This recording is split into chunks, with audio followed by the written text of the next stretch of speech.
وقال فرعون ذروني أقتل موسى وليدع ربه إني أخاف أن يبدل دينكم أو أن يظهر في الأرض الفساد.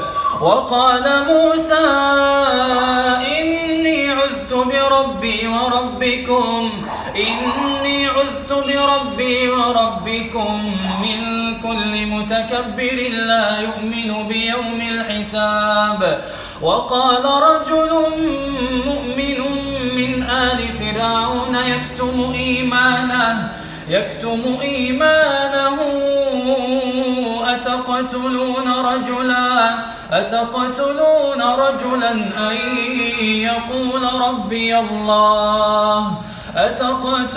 رجلا أن يقول ربي الله.